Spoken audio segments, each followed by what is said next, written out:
fitne e varrit. Azabi i varrit që thuhet ne, se fitne sprova, se jo çdo kush në varr hek. Jo çdo kush në varr e ka azab, po dikush në varr e ka bafçe, e dikush në varr e ka grop. Andaj vet momenti kur do të jesh i vetmuar, largohet familja, largohet farefisi, ata të varrosin, të mblojnë varrin, edhe rin gjimsaati, rin një saat edhe krejt ndahen edhe shpërndahen edhe mbetesh i vetmuar. Kur mbetesh i vetmuar në atë grop trishtohesh, opa, një botë e re, me veti pasurinë nuk e kam, farefisin nuk e kam, emrin e madh dunjën që e kom pas nuk e kam, me veti veç imanin edhe punët e mira më kanë met. E nëse je i shkret, e je i ngrat, e je fukara me punët e mira, atëra trishtimi është edhe më i madh. Në qatë momenti kur fillon me mendue, me pase ajo që të ka thonë Allahi dhe ajo që të ka thonë pejgamberi që ka hak, në atë moment tu i mendue, dvin me laqet gjavap me të marë. Dvin me laqet me dvet, me kalue provimin më të madh, provimin kryesor vendimtar. Kush është Zoti jot? Muslimani e ka kollaj, sa ai, sikur se thamë pasit, gjatë ditës subhanallah, elhamdulillah, la ilaha illallah, astaghfirullah wa atubu ilej. Non stop Allahun e ka përmend, e ka shumë let. Kush është Zoti jot? Allahu. Më njëherë automatikisht. Po pejgamberi jot Muhamedi sallallahu alaihi wasallam, sos pse? Se atë kam pas yrnek. Atë kam pas shembulltyr në jetën time. Hapave të tij kum ec. Jetën e tij kum lexue. Andaj porosi për ju xhamat që ndoshta nuk muni shumë me lexue, që jeni më të vjetër, mirë po merrni librin për jetën e pejgamberit sallallahu alaihi wasallam edhe lexojeni.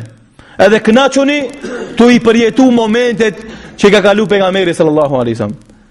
Tu kon Mekë, edhe tu kon Medinë, një herë, e dy herë, e tre herë, e pesë herë, pse aq sa më shumë e njeh pejgamberin sallallahu alaihi wasallam, aq më shumë e don. Aq sa më shumë e njeh, aq sa më shumë e don. E aq sa më shumë e don, aq më afër ti ki me qenë ditën e Kiametit.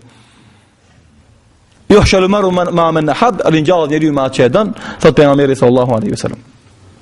Andaj e ka shumë let me dhon gjevapin. Kush është feja jote Islami, shumë let automatik. Po i ngrati fukaraja, kush është Zoti jot, ka me thon, ne të shkoshin xhami, unë shkosha në çarshi. Ne të shkoshin me u fal, unë shkosha në kafe. Ne të shkoshin ibadet me bon, unë shkosha muzikë me ndëgju. Ata shkoshin punë të mira me bon, unë shkosha rezalet me bon. Nuk di. Kush është pejgamberi jot? Ku njerëz se kam ni, se kam lexu, se kam interesu. Kush është feja jote?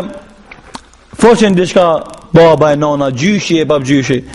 Ka dhëshin disa sene, por unë ata nuk i misha seriozisht. Mu dukshin ata të papambetur.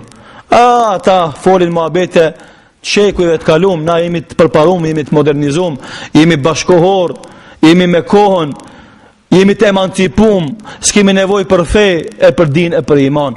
Andaj, s'din me dhonë gjevap. Edhe, i ngushtohet vori të keqit, sa që hi mbrind njëran tjetërën.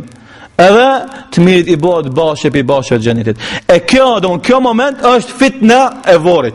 Provimi i vorit. Dikush e kalon, mirë për momentin pas e me kalu edhe ai është i trishtum. E çaj moment e trishtimit i alan gjunat besimtarit i cili ka iman edhe ka amel salih, por ka edhe pak punë të këqija. Pse? Se Allah në Kur'an njerëzit i kanë dhënë tre kategori. As-sabiqun bil khairat wal muqtasid wa zalimu li nafsihi. Tre kategori. Ai i cili nxiton punët e mira, është për i pari në xhami, është për i pari në lexim të Kuranit, është për i pari në dhikr, është për i pari në agjërim, është për i pari në zeqat, është për i pari në sadaka, është për i pari në punë të mira çdo herë. As-sabiq bil khairat, i pari, bën gara.